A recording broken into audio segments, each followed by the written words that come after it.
पाकिस्तान ने अपने जो जौहर दिखाए कल रात ভারতের সঙ্গে পাকিস্তানের উত্তেজনার মধ্যে দেশটিতে রাজনৈতিক ঐক্যের ডাক দেওয়া হয়েছে। এক প্রতিবেদনে পাকিস্তানি সংবাদ মাধ্যম জিও নিউজ জানায়, কারাগারে বন্দী ইমরানের সঙ্গে প্রথমবারের মতো আলোচনায় বসার প্রস্তাব দিয়েছেন দেশটির প্রধানমন্ত্রী শাহবাজ শরীফ। সেই প্রস্তাবে রাজি হয়েছেন পাকিস্তানের সাবেক প্রধানমন্ত্রী ও পিটিআই নেতা।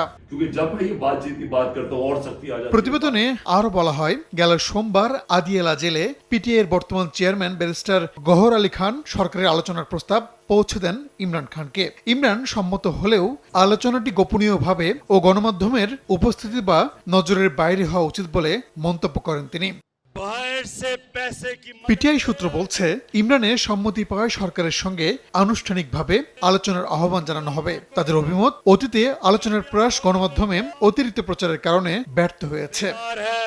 পিটিআই এর সূত্রে বরাত দিয়ে গণমাধ্যমটি বলছে, ইমরান খান চান আলোচনায় সেনাবাহিনীর পরোক্ষ বা প্রত্যক্ষ সমর্থন থাকুক, এমনকি প্রয়োজনে তিনি সেনাবাহিনীর একজন প্রতিনিধির সঙ্গেও বৈঠকে বসতে রাজি আছেন। 2022 সালের এপ্রিলে অনাস্থা ভোটের মাধ্যমে ক্ষমতাচ্যুত হন ইমরান খান। এরপর 2023 সালের মে মাসে তাকে গ্রেপ্তার করা হয়। প্রতিবাদে রাস্তায় নামেন তার সমর্থকরা। পাকিস্তান জুড়ে সহিংস আন্দোলন করে পিটিআই। ওই ঘটনার পর একের পর এক মামলা হয় ইমরানের বিরুদ্ধে। বর্তমানে আদিয়ালা কারাগারে রাখা হয়েছে তাকে। রাহানুল রানা, সময় সংবাদ।